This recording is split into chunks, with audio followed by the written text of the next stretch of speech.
terhormat Dewan Guru SD Negeri Geren 1 dan yang terhormat perwakilan dari SD Negeri Geren 3. Terima kasih atas kehadiran Bapak Ibu semua. Pertama-tama kita panjatkan puji dan syukur kita kehadiran Allah Subhanahu wa Ta'ala yang telah memberikan nikmat kita pada siang hari ini sehingga kita bisa dapat berkumpul di ruangan ini untuk mengikuti kegiatan diseminasi pada siang hari ini. Tak lupa sholawat serta salam kita hadirkan kepada junjungan kita Nabi Muhammad SAW yang kita nanti syafaatnya di akhir akhir.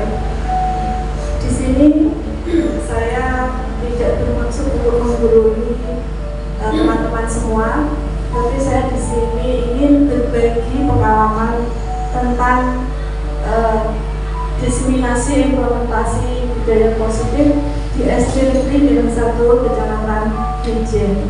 Perkenalkan, nama saya Dwi Rahayu. Saya dari CGP Angkatan 9 Kabupaten Demak.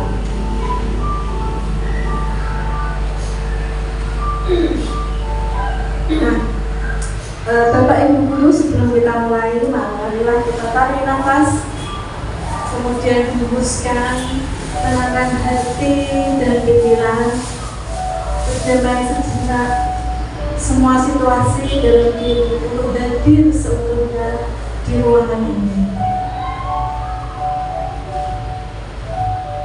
Nah, tujuan diseminasi pada siang hari ini yang pertama adalah tentang sharing ilmu, pengetahuan, dan penerapan budaya positif yang telah dilakukan. Kemudian menumbuhkan budaya positif melalui keyakinan kelas yang telah disepakati. Yang terakhir, mengembangkan profil pelajar Pancasila dalam diri murid kita. Nah, di sini ada 3 pertanyaan romantik, Bapak Ibu. Nanti silakan Bapak Ibu bisa berpendapat apakah setuju atau tidak setuju dengan 3 pernyataan ini. Yang pertama adalah hukuman dapat mendisiplinkan anak. Adakah yang setuju?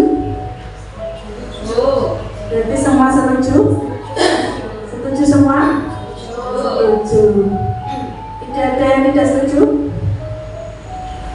Oke. Yang kedua, pemberian hukuman dengan hal positif seperti membaca atau membersihkan halaman sekolah dapat meningkatkan disiplin anak. Apakah teman-teman setuju? Bapak Ibu setuju? Setuju semua?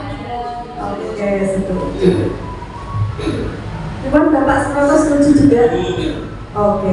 Yang ketiga, memberi penghargaan dapat meningkatkan motivasi belajar anak. Bagaimana teman-teman? Setuju. Berarti dari 3 pertanyaan ini 1, 2, 3 semuanya setuju ya? Iya. Sekarang kita akan kupas tuntas apakah benar dari 3 pertanyaan ini jawabannya setuju. Mari kita bedah bersama-sama. Nah, di dalam topik siang ini yang pertama ada 6 poin ya Bapak Ibu. Yang pertama adalah disiplin positif dan nilai-nilai kebajikan universal.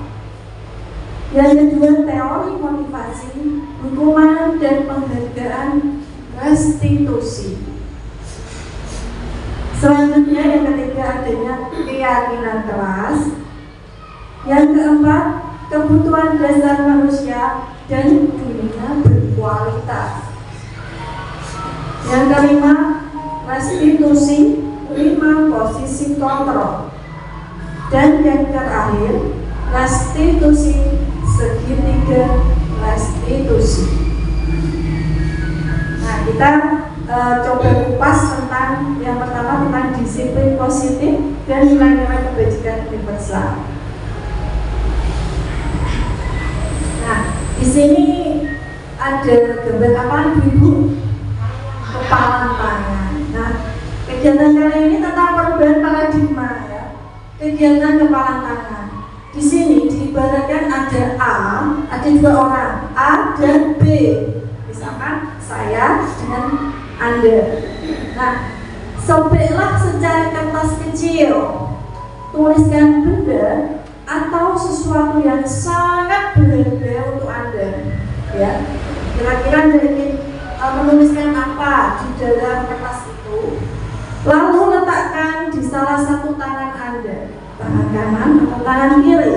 Genggam dengan segala daya, genggamlah seerat-eratnya. Buatlah sebuah kepala, ya. Teman Anda yang B mencoba dengan sekuat tenaga, dengan berbagai cara untuk meminta Anda memberikan benda tersebut, ya. B bisa membujuk, bisa mengancam, bisa menghardik, bisa merayu, menyuap, apa saja agar dapat membuka kepala tangan si A. Nah, kira-kira apa yang terjadi, Bapak Ibu? Apakah kira-kira Bapak Ibu membuka kepala tangan tersebut?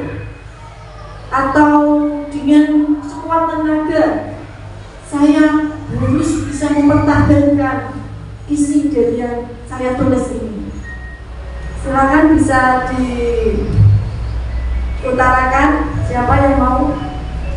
Monggo, Bu Nunu.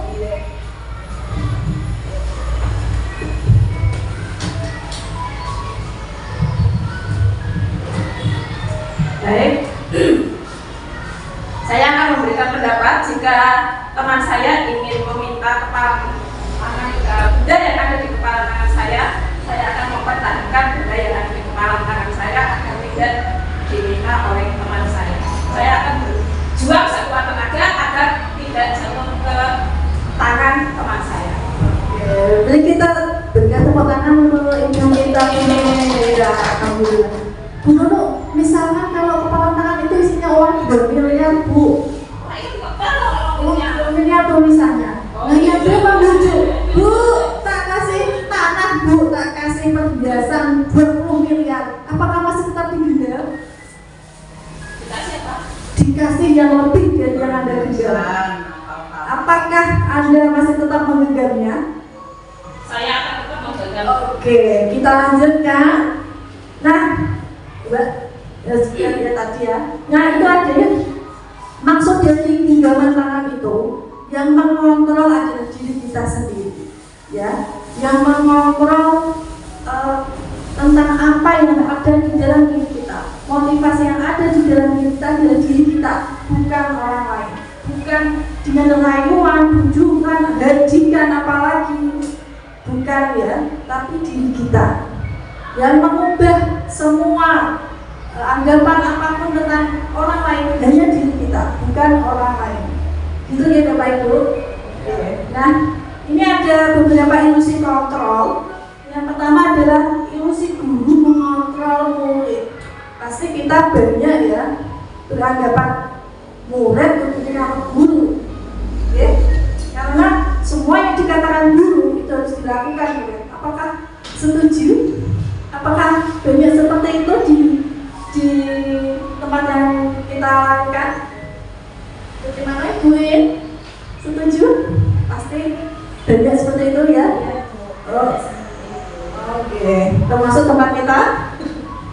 Kebenarannya itu ilusi, ya, itu hanyalah ilusi. Yang kedua, ilusi bahwa kritik dan membuat orang merasa bersalah dapat menguatkan karakter. Anak dikritiki, ya, dikritiki ojo ngene, ojo ngene, menurut ibu gurunya itu dapat menguatkan karakter jadi anak, ya. Itu hanya ilusi pemahaman kita, ya.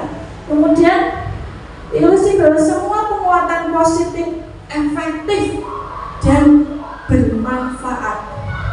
Penguatan positif, misalkan, ya, ayo nak belajarlah yang rajin, ayo nak setiap pagi harus pagi-pagi harus begini. Itu ternyata hanyalah ilusi, Bapak Ibu.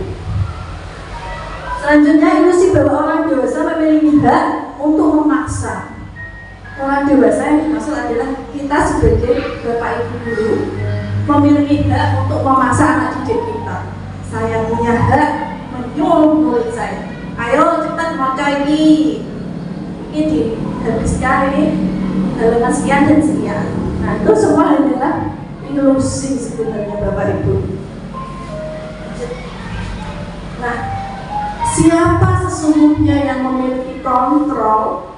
Di sini ada stimulus respon, ada juga teori kontrol. Sebenarnya ada beberapa pernyataan di sini. Yang pertama kita mencoba mengubah orang agar berpandangan sama dengan kita. Ya, tapi teori kontrol sesungguhnya kita itu berusaha memahami pandangan orang lain tentang dunia, bukan berpandangan sama dengan kita ya. Perilaku buruk dilihat sebagai suatu kesalahan, tetapi semua perilaku memiliki tujuan. Ya. Orang lain bisa mengontrol saya. Sebetulnya hanya Anda sendiri yang bisa mengontrol diri Anda sendiri, bukan orang lain. Ya. Kemudian saya bisa mengontrol orang lain. Ya, ini dulu seperti itu stimulusnya. Sekarang Anda tidak bisa mengontrol orang lain.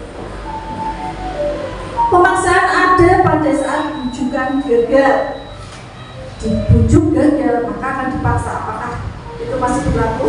Ternyata pilihannya kolaborasi dan konsensus menciptakan pilihan-pilihan baru. Terakhir, model berpikir menang atau kalah. Nah, itu dulu. Sekarang model berpikir menang-menang. Kita lanjutkan. Nah, di sini kita akan membahas tentang disiplin positif, Bapak Ibu. Di sini tentang tadi ya, teori kontrol dari Dr. William Glasser. Dia mengemukakan bahwa Anda tidak bisa mengontrol orang lain, hanya Anda sendiri yang bisa mengontrol diri Anda sendiri. Karena semua perilaku memiliki tujuan. Model berpikir menang-menang kolaborasi karena adanya kebutuhan. Nah, di dalam perilaku yang ada tujuannya itu memiliki motivasi ya. Motivasinya apa saja nanti kita akan ulas, ada 3. Nah, di sini untuk menghindari hukuman, mendapatkan imbalan, atau menghargai diri sendiri. Nah, ini poin-poin yang akan kita kupas ya. Kita lanjut lagi. Nah, Bapak Ibu, sebenarnya apa sih makna disiplin? Di sini disiplin dari bahasa Latin yaitu disiplina, yang artinya belajar. Mana asal dari kata ini berkonotasi dengan disiplin diri dari murid-murid Sokrates dan Plato. Disiplin diri membuat orang menggali potensinya menuju sebuah tujuan apa yang dia hargai. Namun dalam budaya kita, makna kata disiplin telah berubah menjadi, nah ini biasanya seperti ini, sesuatu yang dilakukan seseorang pada orang lain untuk mendapatkan kepatuhan. Nah, kecenderungan umumnya adalah menghubungkan kata disiplin dengan ketidaknyamanan. Rumus kata disiplin pasti ya gak nyaman ya. Bukan dengan apa yang kita hargai atau pencapaian suatu tujuan mulia. Bukan tujuannya apa, tapi pasti kita langsung berpikir aturan disiplin. Pasti kita mindsetnya seperti itu, gitu Bapak Ibu. Nah, di sini ada beberapa nilai kebajikan universal. Nilai kebajikan itu apa sih? Sebenarnya sifat positif manusia yang merupakan tujuan mulia yang ingin dicapai setiap individu.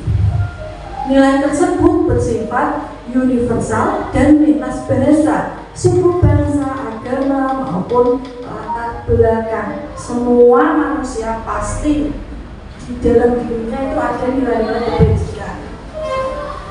Nah, dengan mengaitkan nilai kebajikan yang diyakini oleh seorang, maka motivasi intrinsik itu dari dalam dirinya sendiri akan terbangun dengan sendirinya. sehingga menggerakkan motivasi dari dalam dirinya sendiri untuk mencapai tujuan mulia yang ingin diinginkan. Ini pendapat dari Dian Goosen 1998. Dia adalah seorang pakar tentang nilai kebajikan universal. Kemudian di sini oleh Bapak Menteri, nilai-nilai kebajikan tersebut ternyata di Indonesia kita sudah mengenalnya dengan profil pelajar Pancasila. Betul sekali Bapak Ibu. Masih ingat dengan lagu itu? Oh, silakan dinyanyikan siapa? Belum pernah mendengar. Oh, belum pernah. Ada yang sudah? Ini kelasnya Bu Indah ini. Silakan Bu, tolong Bu dinyanyikan Bu. Terima kasih atas waktunya. Saya akan coba menyanyikan. Belajar Pancasila, beriman dan bertakwa pada Tuhan yang Esa dan berakhlak mulia, berkebinekaan global, gotong royong mandiri, kreatif dan bernalar kritis. Ya, beri tepuk tangan untuk Kanita Ida Setianingsih. Suaranya sungguh merdu sekali. Terima kasih. Ya, kita lanjutkan. Lanjut, Mbak. Nah, kita sudah belajar tentang disiplin. Apa itu disiplin ya, Bapak Ibu sudah paham ya? Nah, sekarang kita lanjut yang kedua, yaitu teori motivasi, hukuman, dan penghargaan restitusi. Sebetulnya apa ya? Mari kita bedah bersama. Nah, di sini kata merdeka menurut Diajak Dewantara, ya, merdeka itu artinya tidak hanya terlepas dari perintah, akan tetapi juga cakap untuk memerintah dirinya sendiri. Ini diambil dari Diajak Dewantara, pemikiran konsepsi keteladanan sikap merdeka, cetakan kelima tahun 2013, halaman 469. Nah, di sini ada 3 pernyataan teori motivasi perilaku manusia. Di sini Bapak Ibu saya mohon untuk bisa menjawab ya, apakah ini termasuk motivasi ekstrinsik, apakah termasuk teori motivasi ekstrinsik, di luar atau di dalam. Untuk yang pertama ya, untuk menghindari ketidaknyamanan atau hukuman, apa yang akan terjadi apabila saya tidak melakukannya, termasuk motivasi ekstrinsik dari luar ataukah motivasi dari dalam, intrinsik? Silakan Bapak Suroto bisa menjawab. Ekstrinsik. Oke. Kemudian yang kedua, untuk mendapatkan imbalan dari orang lain atau institusi, apa yang akan saya dapatkan apabila saya melakukannya ya? Kira-kira ini motivasi X atau in? Berlilin silakan. Kira-kira apa Mbak? Nomor 2.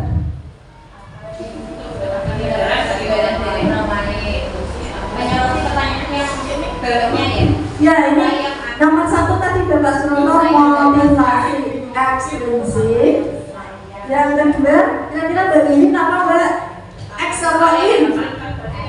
Kalau itu ada kata saya, menurut saya dari kalimatnya itu ya sudah kalimat intrinsik. Jadi intrinsik. Kalau yang itu kalimat dengan kata saya itu. Oke, ini X ya? X ya? Oke, sama dengan Bapak Suroto. Sekarang yang ketiga, untuk menghargai dirinya sendiri. Saya akan menjadi orang yang seperti apa bila saya melakukannya. Silakan Ibu Dia bisa menjawabnya. Pakai Bu nanti, pokoknya nggak masuk. Nomor 3 itu in. Oke, kita buka bersama-sama jawabannya. Nah, kita nomor 1 ya, eksternal, ya internal. Eksternal juga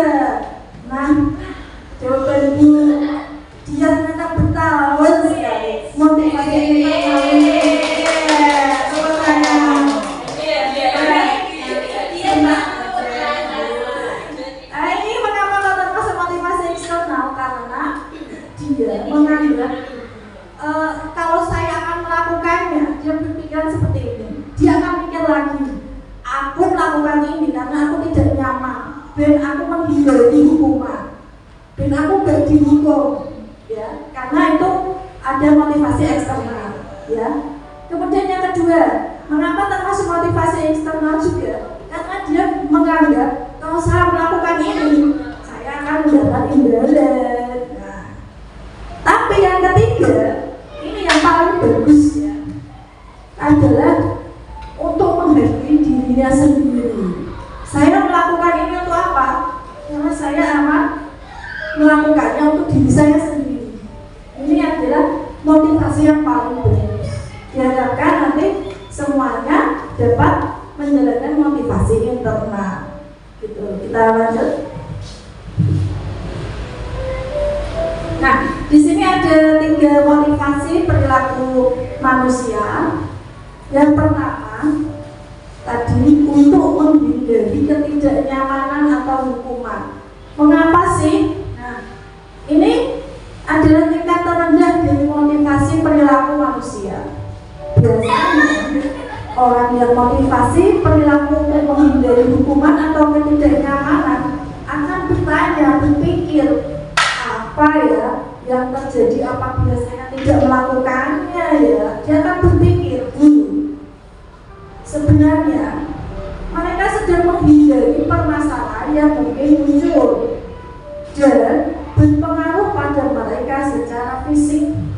Karena rasa tidak nyaman biasanya kan berhubungan dengan hukuman fisik, psikologis ya, atau tidak terpenuhinya bila saya tidak melakukan hal itu. Ya, itu untuk yang menghindari ketidaknyamanan. Untuk yang kedua tadi, untuk mendapatkan imbalan atau penghargaan dari orang lain. Ini satu tingkat pertama ya, tingkat istilahnya ranking 2. 3. Di sini orang berperilaku untuk mendapatkan imbalan atau penghargaan dari orang lain. Orang dengan motivasinya akan bertanya, apa ya kira-kira yang akan saya dapatkan bila saya melakukannya. Jangan mikir aku nih, berat ini mesti aku nggak iki, aku gini mesti aku nggak iki, karena dia mengharap imbalan. Ya, itu motivasi karena imbalan atau penghargaan. Nah, mereka melakukan tindakan untuk mendapatkan pujian yang menurut mereka penting, meletakkan dalam dunia berkualitas mereka. Mereka juga melakukan sesuatu untuk mendapatkan hadiah, pengakuan ataupun imbalan. Nah, ini motivasi yang ketiga. Yang ketiga ini motivasi paling best ya, paling bagus, peringkat pertama. Untuk menjadi orang yang mereka inginkan dan menghargai diri sendiri dengan nilai-nilai yang mereka percaya. Orang dengan motivasi ini bertanya, akan menjadi orang seperti apa ya saya kalau melakukannya ya. Dia akan berpikir seperti itu. Mereka melakukan sesuatu karena nilai-nilai yang mereka yakini dan hargai. Dan mereka melakukannya karena mereka ingin menjadi orang yang melakukan nilai yang mereka yakini. Ini adalah motivasi disiplin positif. Motivasi yang perilakunya bersifat internal, bukan eksternal. Ada 3, ada yang ditanyakan sudah jelas? Oke, kita lanjut. Nah, di sini dihukum oleh penghargaan, hukuman atau penghargaan ya. Masa dikai penghargaan kok malah dihukum. Sebenarnya apa ya? Di sini bahwa penghargaan berlaku sama dengan hukuman. Dalam arti meminta atau membujuk seseorang melakukan sesuatu untuk memenuhi tujuan tertentu dari orang yang meminta. Dorongannya eksternal dan akan ada faktor ketergantungan. Beberapa dampak dari pemberian penghargaan ini dari pakar Alfred Horn tahun 1993. Ada 4. Yang pertama, pengaruh jangka pendek dan jangka panjang kesempatan, penghargaan tidak efektif, dan penghargaan merusak hubungan. Ini semua penghargaan ya. Nah, kita kupas satu-satu. Pengaruh jangka pendek dan jangka panjang. Mengapa maksudnya? Apabila orang tersebut bergantung pada penghargaan, misalnya dapat penghargaan dalam jangka waktu 1 tahun atau dalam jangka waktu 1 bulan. Nah, setelah tidak dapat penghargaan tersebut, maka motivasinya akan hilang. Aku gak melakukan ini, aku gak dapat ini, karena waktunya sudah habis. Ya, jadi kita tidak menyadari bahwa tindakan yang kita lakukan ternyata penghargaan yang kita dapatkan itu ternyata mendukung diri kita sendiri. Kemudian penghargaan yang tidak efektif, maksudnya apa ya? Di sini jika saya mengharapkan penghargaan dan tidak mendapatkannya, maka saya akan kecewa sekali dan sangat bisa frustasi ibaratnya. Serta kemungkinan lain yang tidak akan berusaha setelah sebelumnya. Sudah berusaha meluangkan waktu, tenaga, pikiran, dan ternyata tidak dapat penghargaan. Nah, itu bisa menjadi sebuah hukuman. Ya, kita lanjut.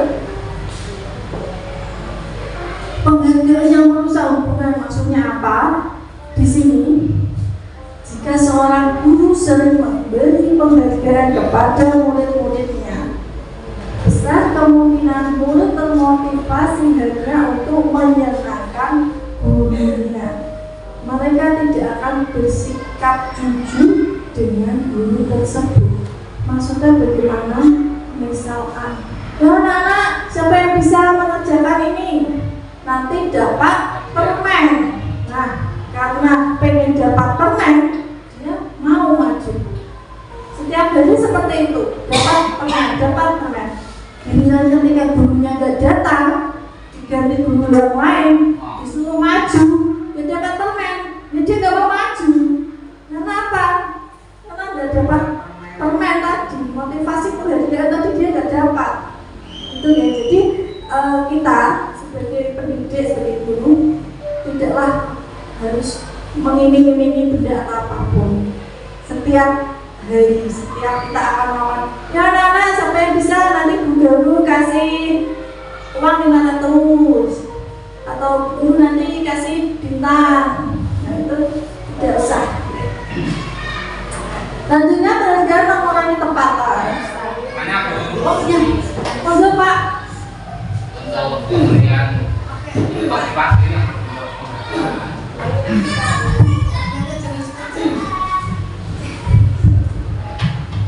Terima kasih waktu yang diberikan. Memang paradigma lama beranggapan bahwa motivasi berupa penghargaan itu sangat penting dan itu merupakan bagian dari salah satu merangsang motivasi siswa untuk lebih giat. Itu perkiraan seperti. Kalau sekarang ada penjelasan bahwa motivasi yang berupa penghargaan itu malah membuat siswa yang kurang baik, bahkan nanti menjadi lemah, boleh disimpulkan berarti sama sekali tidak boleh untuk memberi motivasi yang berbentuk penghargaan. Tapi kami masih beranggapan, saya masih beranggapan bahwa motivasi berupa penghargaan itu masih dibutuhkan, tapi tidak sesering atau tidak kerap kali. Hanya melihat situasi dan kondisi bagaimana kita harus memberi motivasi sebuah penghargaan. Nah, ini bagaimana tanggapan dari Bu L? Monggo. Ya, terima kasih atas pertanyaannya Bapak Suroto. Nah, di sini penghargaan merusak hubungan. Untuk motivasi tadi benar Bapak, sesekali memang boleh. Yang tadi saya maksud setiap kali anak untuk mencapai tujuan yang kita harapkan, misalkan tujuan pembelajaran kita, anak bisa menulis, misalkan menulis kata A, B, C, D. Mus kita bisa memberikan sesuatu apapun itu. Setiap kali tujuan kita itu setiap hari. Nah, itu yang benar tidak boleh. Kenapa kok bisa merusak hubungan? Nanti anak-anak yang setiap hari diberi itu, jika gurunya tidak memberi penghargaan misalkan permen atau apapun, maka anak akan kecewa. Gurunya tidak ngei, ya aku ya mau. Maka lama-lama dia tidak akan hormat dengan gurunya. Mau aku diulang guruku gak ngei ya. Sama seperti kejadian kalau gurunya misal tidak mengajar atau lagi sedang rapat diajar oleh guru yang lain, maka anak itu akan cenderung aku mah belum kae, gak enak, gak enak. Nah itu yang saya maksud seperti itu ya Pak. Terima kasih. Untuk yang ini perhatian mengurangi ketepatan. Ini sama Bapak Ibu ceritanya. Anak-anak diminta mengingat kata-kata tertentu. Kemudian mereka diminta mengambil kartu yang berisi kata-kata yang diingat. Beberapa anak diberikan permen, setiap mereka memberikan jawaban yang benar.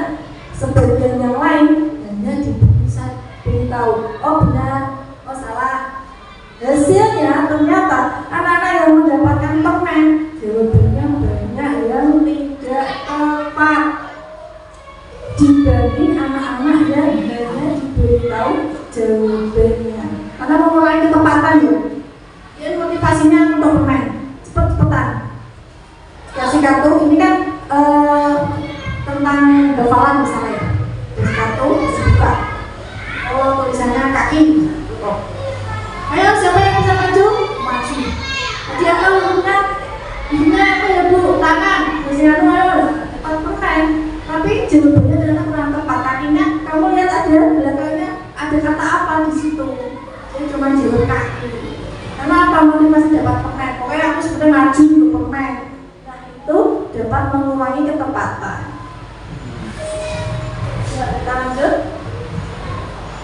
Dihukum oleh penghargaan yang menghukum maksudnya. Penghargaan itu menghukum bagaimana ya? Nah ini yang dimaksud ranking ya Bu. Ada siswa yang mendapat ranking 2, 1, 2, 3. Siswa tersebut di semester 1 dia mendapat ranking 1. Selanjutnya di semester 2 dia karena mungkin asalnya aku itu dulu ranking 7 dan ternyata hasilnya dia dapat ranking 2. Wah, nah ini dia penghargaan ini sama. Saya dapat ranking 2 ya. Dia seperti terhukum. Aku ini untuk ranking 1 kok sekarang ranking 2. Dia merasa dihukum di atas penghargaan ranking itu. Betul ya. Karena dalam jangka ini tidak suka dikendalikan dan tidak waktu lama. Jika suatu penghargaan diharapkan, namun Anda tidak mendapatkannya, Anda akan merasa dihukum. Gitu ya Bapak Ibu. Kita lanjut. Nah, dihukum oleh penghargaan ini dapat menurunkan kualitas, mematikan kreativitas, dan mengurangi motivasi intrinsik. Untuk program kebajikan apresiasinya ya, ini dalam memberikan apresiasi kepada anak kita perlu mengingat beberapa hal. Yang pertama, beri pengakuan secara khusus, secara pribadi dan kepada semua murid, tetapi bergantian. Jangan murid itu saja atau murid yang pintar saja. Jangan, walaupun dia tidak kurang pintar maksudnya, tetap beri penghargaan. Ya, fokus beri pengakuan secara konsisten dan fokus pada proses.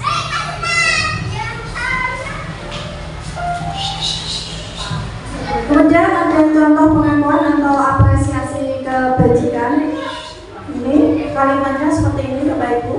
Kemarin saya perhatikan rasa empatimu besar sekali. Nilai kebajikannya adalah rasa empati. Situasi ini saat anak atau murid kita menolong temannya. Kemudian saya menghargai kepeduliannya. Nah ini saat dia membantu temannya di kelompoknya. Kemudian terima kasih untuk tanggung jawabmu karena sudah mengumpulkan sampah yang disediakan di lantai. Jadi setiap apa aktivitas yang dilakukan anak, kita beri ucapan, beri nilai kebajikan yang sudah dia lakukan. Nah, di sini ada 1, 2, 3, 4, 5, 6, 7. Ada 7 pertanyaan. Kira-kira ini termasuk hukuman atau konsekuensi ya? Nah, kita gantian untuk menjawabnya. Untuk yang pertama, mencatat 100 kali di dalam buku kalimat saya tidak akan terlambat lagi karena terlambat ke sekolah. Silakan Bu Eka. Termasuk hukuman ataukah konsekuensi?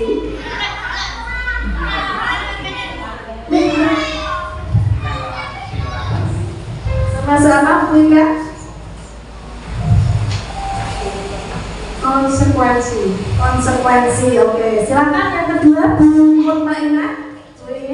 Lari mengelilingi lapangan basket 2 kali karena terlambat hadir di sekolah. Bu, ini hukuman atau konsekuensi ya Bu? Hukuman. Oh, hukuman. Oke, kita lanjut. Bu Indah.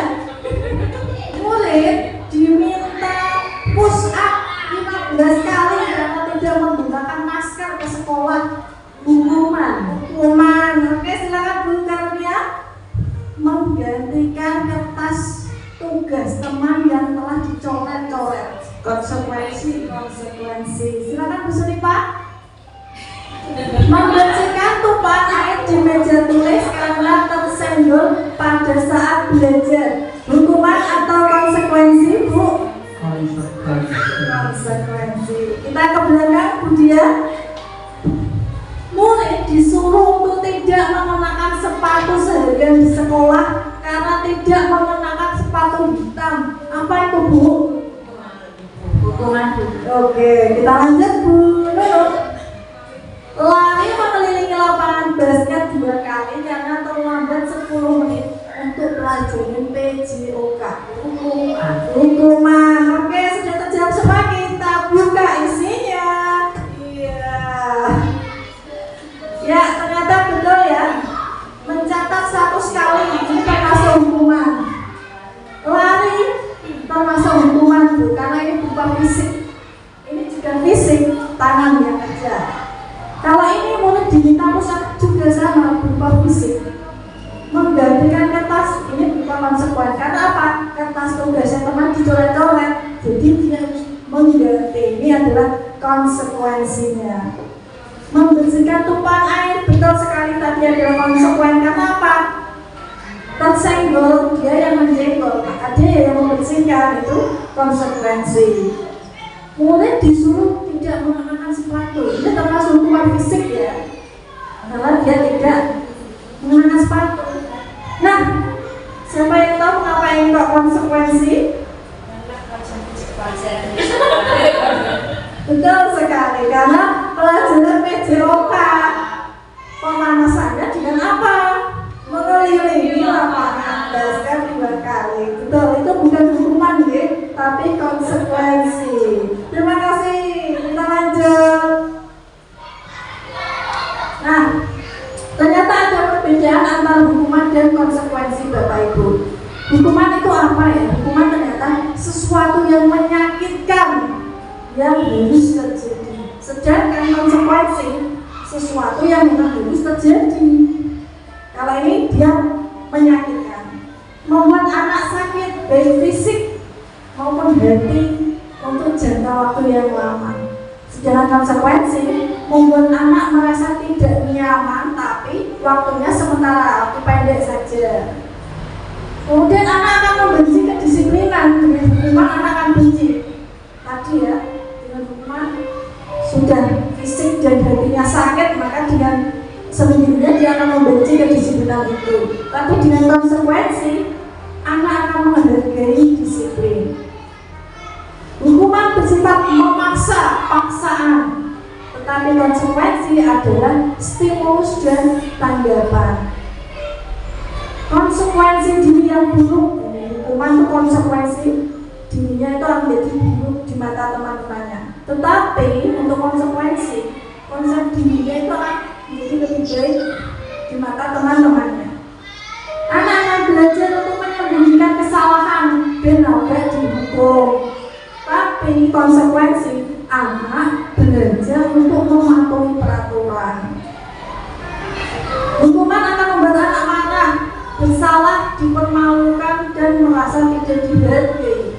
Tetapi konsekuensi kehilangan hak, dibuat tidak nyaman, diasingkan untuk sementara waktu.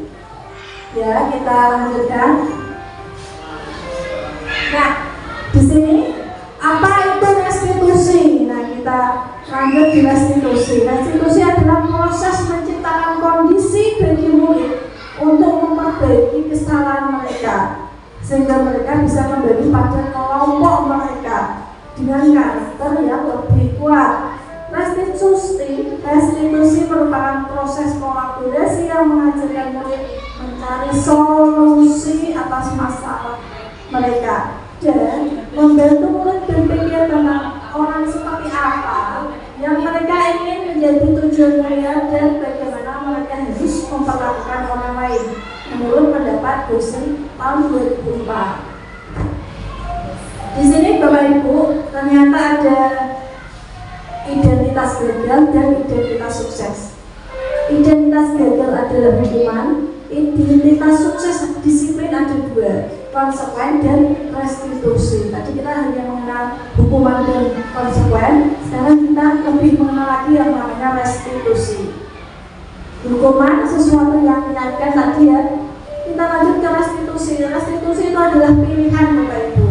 Kemudian dapat menguatkan anak, korbannya itu mendapat ganti dari masalah yang dihadapi. Murid juga akan mendapatkan penguatan dan masalahnya juga akan terpecahkan.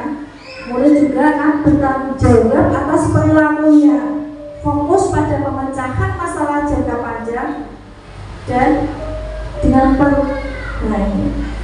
kalimatnya itu seperti ini. Peraturannya adalah ini, kamu harus, kalau hukuman itu kalimatnya seperti ini. Tapi untuk konsekuen, apa peraturannya? Mampukah kamu melakukannya? Terima kasih. Itu kalimatnya seperti itu. Tapi untuk restitusi, apa yang kamu yakini, apa yang bisa kamu lakukan untuk memperbaiki masalah ini. Itu restitusi itu lebih manusiawi. Hukuman anak akan membenci peraturan, dengan konsekuen anak menghormati, tapi dengan restitusi anak akan menghormati dirinya sendiri dan orang lain. 9 ciri restitusi adalah bukan menebus kesalahan, namun untuk belajar, memperbaiki hubungan tawaran bukan pasar. Restitusi menuntut untuk melihat ke dalam dirinya. Restitusi mencari kebutuhan dasar. Restitusi diri yang paling baik, fokus pada karakter, fokus pada solusi, dan mengembalikan murid yang berbuat salah kepada kelompoknya. Karena kadang kalau muridnya salah, kembali ke kelompoknya itu kadang diasingkan seperti itu. Yang ketiga adalah keyakinan kelas. Nah, kita jalan dengan keyakinan kelas ya, yuk. Lanjut. Nah, mengapa tidak peraturan saja? Mengapa harus keyakinan kelas? Nah, di sini ada 3 pertanyaan Bapak Ibu. Silakan kita jawab ya. Lanjutannya tadi Bu Wiwin ya. Mengapa kita memiliki peraturan harus menggunakan helm bila mengendarai kendaraan roda 2? Mengapa Bu Wiwin? Untuk apa misalkan? Kok kalian helm ini? Kenapa tuh Bu? Mana peraturan ini?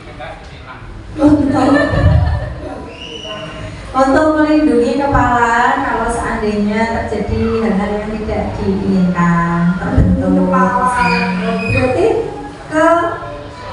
keselamatan. Itu termasuk keyakinan diri atau peraturan ya Bu?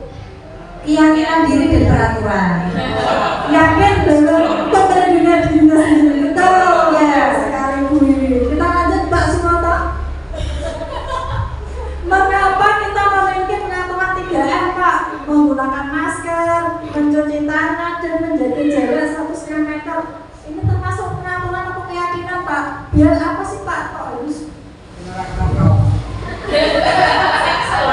Kena COVID. Ini kan biar tetap sehat. Pada akhir-akhir ini biar tidak kena COVID. Jadi untuk menjaga diri sendiri, menjaga kesehatan dirinya sendiri. Jadi Jadi termasuk keyakinan diri sendiri. Iya, Pak. Oh iya, betul sekali. Kita lanjut Bu Mutmainah. Mengapa kita memiliki peraturan harus datang tepat waktu pada saat mengikuti pelatihan? Kenapa Bu? Kenapa ya Bu? Kenapa kita peraturan kok harus datang tepat waktu nih pas pelatihan? Aku tak telat 10 menit lah.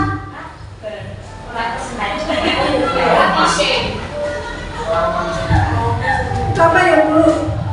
Karena untuk melatih kedisiplinan di dalam. Oh, melatih disiplin bisa. Ya? Iya. Oh iya, iya. Berarti keyakinan ya Bu. Keyakinan untuk kita dapat menghormati orang lain sebetulnya itu. Iya. Karena yang sudah hadir sudah banyak. Masa kita telat, kita berarti tidak menghormati orang lain itu. Seperti itu. Karena ini forum pelatihan seperti itu. Ya, forum apapun lah misalnya. Nah, berarti untuk mendukung motivasi di sini kita akan berikut pada keyakinan. Lanjut, Mbak. Nah, di sini ternyata ada beberapa lingkup. Pertama adalah peraturan kelas. Peraturan kelas dari paling bawah, kemudian ada keyakinan kelas. Maka dengan keyakinan kelas timbullah lingkungan positif. Dan yang terakhir adalah budaya positif ya, dari paling bawah itu menurut dari dosen. Kita lanjut. Nah di sini kira-kira yang mana ya yang merupakan keyakinan kelas Bapak Ibu? Ini kanan atau kiri saya? Silakan Bu Ika.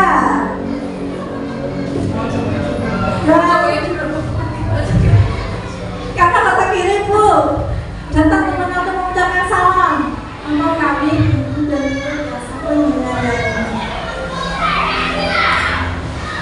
menjadi kemudian sekolah. Kami murid yang semangat belajar.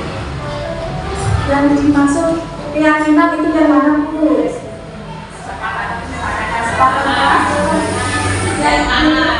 Yang kiri Bu.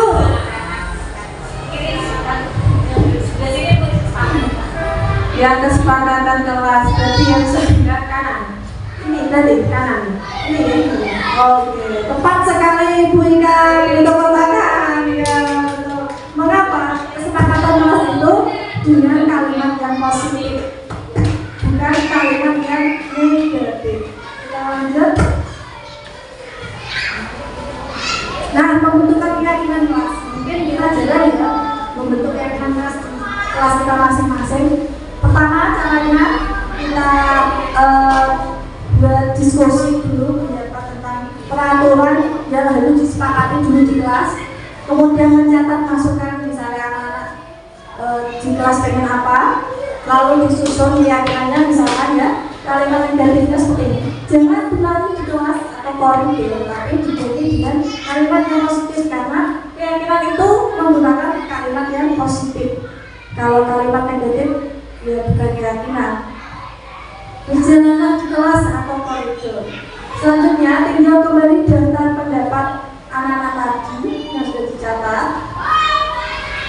Nah di sini contohnya berjalan di kelas, dengarkan guru, datanglah tepat waktu, bisa disarankan menjadi keyakinan, saling menghormati. Ya, menurut kebajikannya adalah hormat. Bapak ya, kita lanjut. Yang terakhir, tinjauan keyakinan bersama. Ini biasanya ada anak yang sulit ya. Keyakinan merasa tentang tadi berangkat lebih awal misalnya. Nah, maka semua siswa kita harapkan untuk menyetujui dan menandatangani keyakinan tersebut, termasuk dirinya sendiri. Yang terakhir, kita tempel di dinding kelas kita keyakinan tersebut. Nah, di sini sebetulnya membuat pendalaman keyakinan itu ada tabelnya tuh, tabel Y sama tabel T. Nah, di sini kita hanya sekilas saja. Tabel Y itu tentang terlihat apa yang sudah terlihat di dalam tersebut, terdengar dan berperilaku. untuk yang tabung di T ini tampak seperti dan tidak tampak seperti ini. Nah, di sini contohnya seperti ini ya Bu, kita lihat. Beri empati terhadap perasaan orang lain, kan kita bisa melihatnya. Kalau tidak, satu orang berbicara, yuk saya bantu. Nah, kalau tabung T tampak seperti datang tepat waktu, tidak tampak sering terlambat. Itu dia bisa dibaca sendiri. Tabel ini dan tabel itu contohnya saja. Kita lanjut tentang hubungan dasar manusia dan dunia berkualitas. Nah, di sini ternyata ada 5. Kita setiap orang pasti memiliki 5 kebutuhan dasar. Yang pertama adalah kebutuhan hidup, kasih sayang dan rasa diterima, penguasaan, kebebasan dan kesenangan. Ini termasuk dari mulut kita. Kebutuhan hidup itu apa? Kebutuhan hidup adalah rumah, kesehatan, makanan, yang pokok-pokok itu ya Bu. Nah, di sini ada kasus ya. Doni ketika ditanya oleh Ibu Amber adalah karena ia lapar, orang tuanya tidak membawakannya bekal makan siang, maka kebutuhan dasar yang sedang berusaha dipenuhi oleh Doni adalah kebutuhan apa Ibu? Kebutuhan hidup, karena dia lapar, makanya dia kadang mencari sesuatu. Maka misalnya anak, kok ada yang aneh-aneh, misalnya kurang alias kritis, pasti dia punya tujuan. Tujuannya misalkan ini. Kenapa dibanyak gitu? Alasannya ternyata karena dia lapar. Ya, kita lanjut.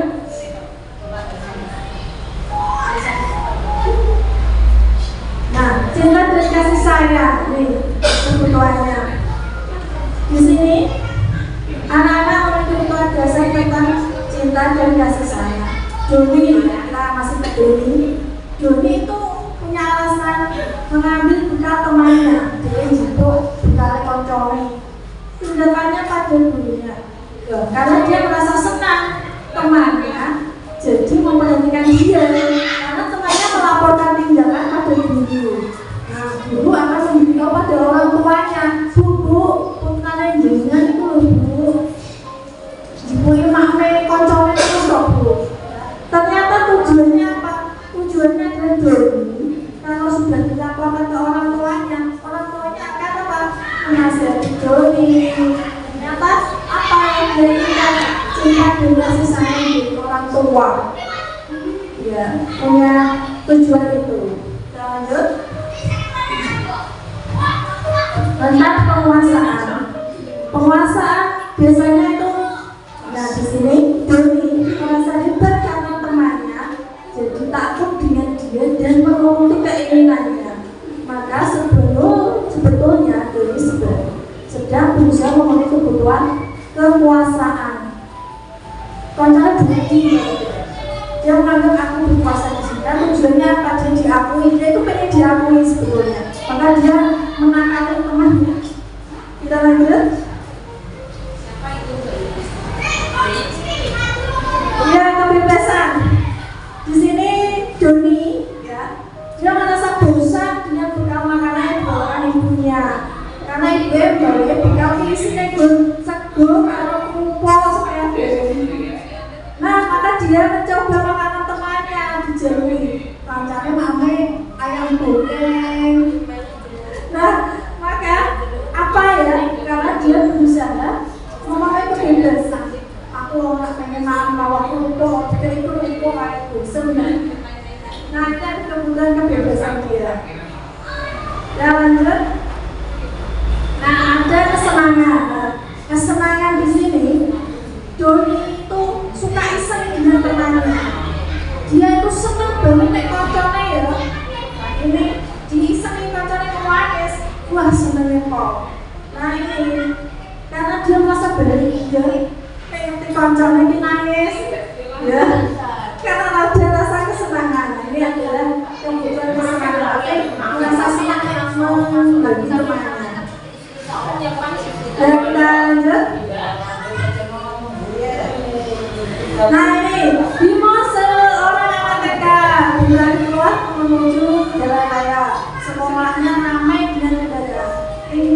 membuat Bu Ani bingung dan lari mengejar. Ada beberapa kemungkinan jawaban yang membuat bingung. Kita lanjut. Nah, di sini ada beberapa soal. Nah, aku senang main kejar-kejaran dengan ibu guru, seru. Ini termasuk apa? Bapak Ibu, kebebasan, penguasaan, kesenangan, cinta dan kasih sayang. Silakan. Silakan Bu Ika.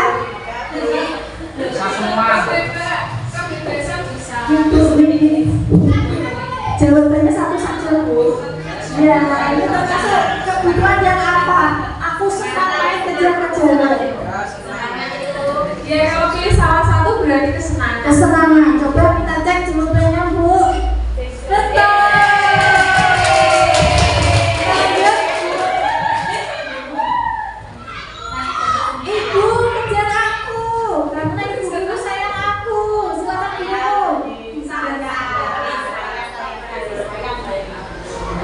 Gimana Bu? Ya cinta dan kasih sayang. Oke, kita cek jawabannya. Coba kita lanjut pujian. Apa ya ini, aku hebat kan? Bisa bikin ibu kejar aku. Coba pujian apa ya Bu? Penguasaan Bu. Oh, penguasaan. Kita cek jawabannya.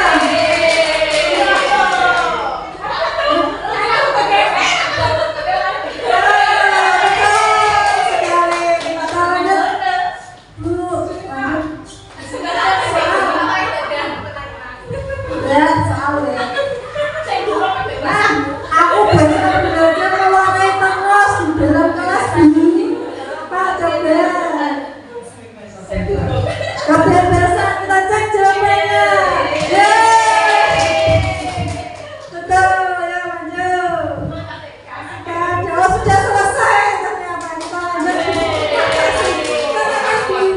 Supaya di sini sudah bisa mengetahui. Belum, soalnya masih ada 2 sumber ya. Ini nomor 5 posisi kontrol. Kita lanjut. Posisi kontrol di sini. Ada penghukum, pembuat orang merasa bersalah, teman, pemantau, dan manajer. Ini saya contohkan satu saja ya. Guru penghukum itu biasanya kalau guru menghukum, dia akan menggadik. Awas yo, akan melakap, tangan menunjuk, dia akan menyakiti dan akan menyindir. Itu pasti penghukum. Tapi kalau membuat orang merasa bersalah, ini ceramah. Berceramah dan mengatakan seharusnya kamu seperti ini.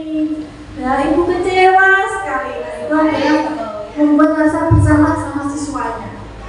Kalau seorang teman, dia akan membuat alasan untuk muridnya. Ayolah, lakukan demi ibu.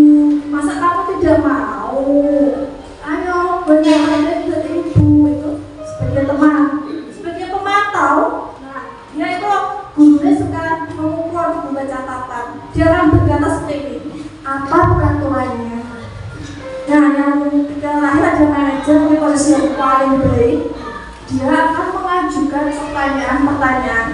Apa yang kita yakini? Apa yang bisa kamu kerjakan untuk memperbaiki masalah ini? Misalkan anak terlambat ya. Keyakinanmu terlambat itu berbuat baik atau salah gitu. Keyakinanmu terlambat itu apa? Masalahmu bisa dibantu menyelesaikannya. Kita lanjut. Nah tugasnya di sini siapa yang mengatakan dan posisi kontrol mana yang sering diucapkan ada pernyataan. Ayo kita lanjut Mbak. Nah siapa yang mengatakan saya kecewa sekali dengan kamu? Ini termasuk yang mana? Penghukum, teman, manajer, atau pembuat rasa bersalah Bapak Ibu? Saya kecewa sekali dengan kamu. Apa Pak Rato? Bapak Sunato? Apa mau? Pilihannya kalimat ini termasuk penghukum, pembuat rasa bersalah, ya, atau teman, atau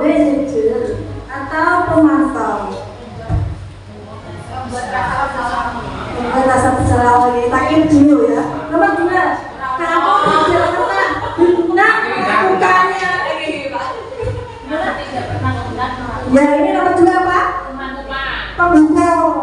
Yang ketiga, ayolah lakukan apakah kamu mau mendapatkan stiker bintang hari ini?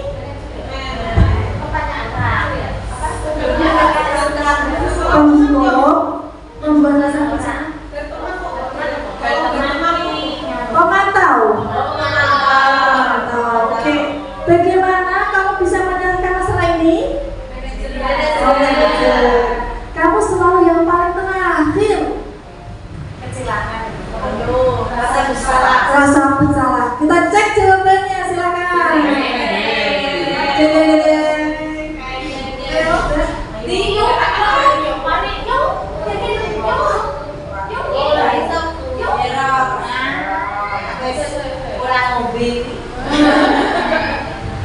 Kurang seneng Nah, ternyata nomor 1 membuat orang merasa bersalah betul. Yang kedua itu teman.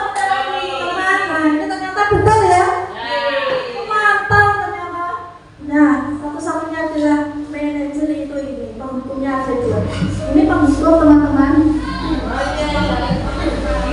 Ya, kita lanjut.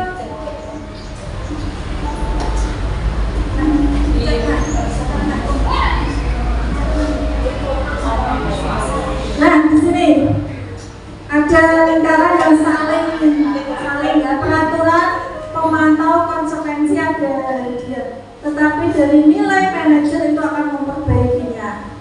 Kalau kamu tidak ini, saya akan ini. Tapi kalau manajer, kalau kamu tidak berangkat lebih awal, saya akan menghukummu. Seperti itu. Tapi kalau ini apa yang kamu yakini, sedangkan siang itu berbuat baik atau salah, bagaimana memperbaiki masalahmu, kamu kan suka telat, bagaimana cara memperbaiki, maka anak digali agar dia bisa ngomong, bukan kita yang ngomong, tapi anak sendiri. Selanjutnya, nah terakhir adalah segitiga restitusi. Ayo Bu, di sini ada 3 segitiga yang tidak boleh dibolak dan dibalik, yaitu menstabilkan identitas. Yang pertama, setiap orang pasti pernah melakukan kesalahan. Kamu bukan satu-satunya yang pernah melakukan kesalahan ini, nah. Nah, kita lakukan validasi kebutuhan. Dia melakukan kesalahan itu pasti ada tujuannya ya. Adakah cara yang lebih efektif untuk mendapatkan apa yang kamu butuhkan? Kamu tentu punya alasan mengapa itu. Keyakinannya, nilai apa yang sudah kita sepakati, tapi ini seperti apa? Segitiga restitusi itu pasti ya. Nah, yang menstabilkan tindakan ini gurunya bilang ini seperti ini tadi. Bapak Ibu tidak tertarik untuk mencari tahu siapa yang benar, siapa yang salah, tapi lebih tertarik untuk menyelesaikan masalah. Lanjut. Nah, validasi kebutuhan akan apa yang dia inginkan. Kamu bisa saja kan melakukan yang lebih buruk. Kamu pasti punya alasan. Ini dalam dialog kita dengan siswa ya, seperti ini. Untuk memvalidasi kebutuhan ini, kita cari tahu dia itu butuh apa, kasih sayang, apa kebutuhan dasar tadi kan ada 5 ya. Lanjut. Yang terakhir adalah menanyakan keyakinan. Nah, anak itu melihat kesalahannya dengan norma sosial. Maka gurunya akan berkata, apa nilai yang kita percaya di kelas, sudah kita sepakati itu apa. Misalkan tadi tentang tanggung jawab. Tanggung jawab berarti kamu, apa yang kamu rasakan ketika kamu melakukan itu. Kamu ingin menjadi orang seperti itu atau tidak, orang yang bertanggung jawab atau tidak, seperti itu. Kita lanjut. Intervensi 30 detik itu tentang dialog kita dengan siswa kita. Beberapa pertanyaan seperti ini ya, bisa dibaca sendiri. Sampai diminum Bu, nggak apa-apa. Nah, penutup dari semua ini adalah kita sudah paham jelas tentang disiplin positif ya. Kita tidak bisa mengontrol orang lain, tapi diri kita sendiri. Setiap perilaku memiliki tujuan. teori motivasi ada ekstrinsik tadi menghindari hukuman dan mendapatkan imbalan. Tetapi yang paling penting adalah menghargai diri sendiri, itu adalah motivasi intrinsik. Karena apa yang kebajikannya tadi yaitu keyakinan kelas. Keyakinan kelas ini ada 3 restitusi tadi, menstabilkan tindakan. Ujung-ujungnya adalah menanyakan keyakinan kelas. 5 posisi kontrol tadi, pembuat, rasa bersalah, penghukum itu masih masuk kepada motivasi ekstrinsik. Tengah pemantau untuk mendapatkan ibadah, manajer untuk menghargai dirinya sendiri. Ini masih dihubungkan dengan 5 kebutuhan dasar manusia. Itu adalah poin penting yang sudah kita pelajari hari ini. Nah, kita punya refleksi sebentar Bapak Ibu. Ada apa yang mengubah paradigma saya yang saya dapatkan dari ini Bapak Ibu? Monggo Bapak Suroto bisa menjawab. Silakan Pak, disimpulkan satu saja Pak.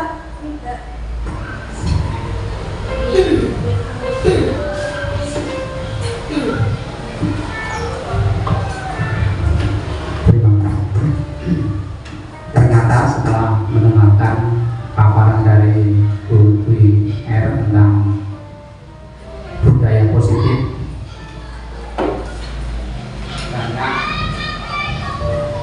banyak yang dilakukan paradigma nama ternyata sudah tidak sesuai lagi dengan kenyataan hari ini.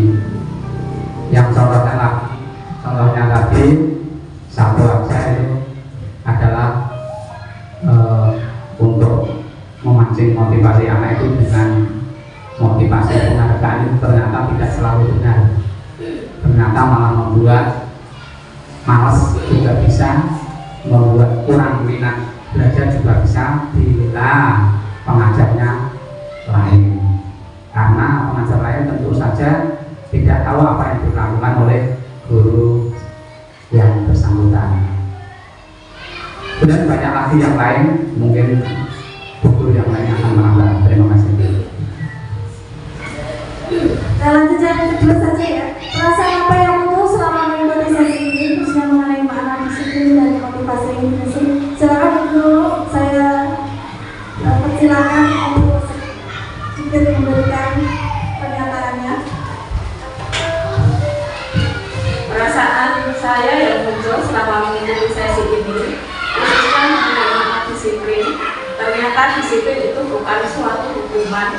Jadi di sini merupakan motivasi dalam diri kita untuk menjadi lebih baik.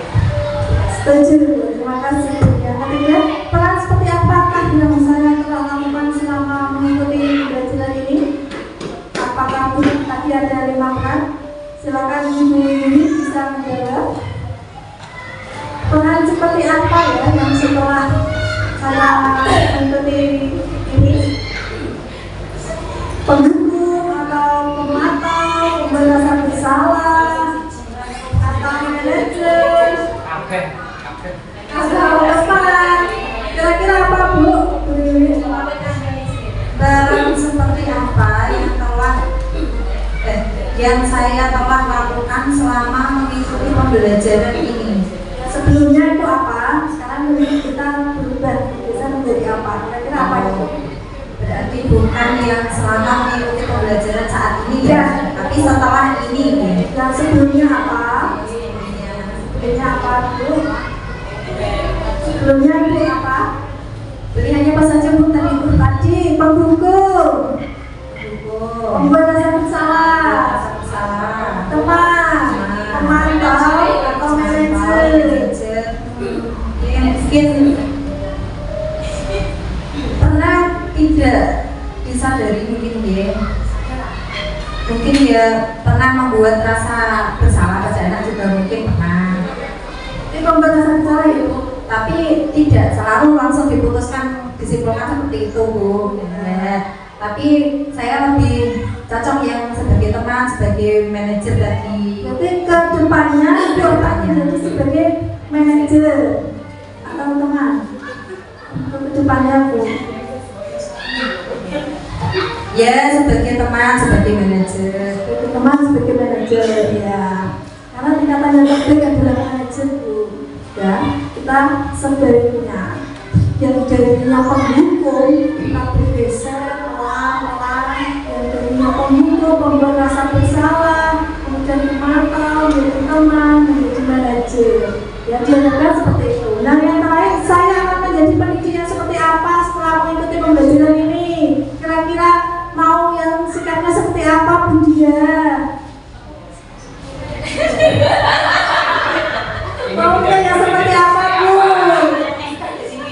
Yang dari kontrol tadi loh, Bu. Ibu kira-kira sama muridnya itu pengen mengontrolnya yang pembuat rasa percaya menjadi pendidik yang seperti manajer. oh seperti manajer ya.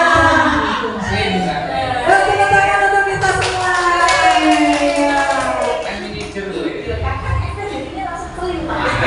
Ya terima kasih di penghujung acara ini saya ucapkan banyak terima kasih kepada teman-teman. Semoga ini yang dapat saya sampaikan dapat dimanfaatkan untuk yang umum. Demikian apabila ada kata salah, saya sebagai manusia mohon maaf karena semua apa yang diucapkan dari Allah. Demikian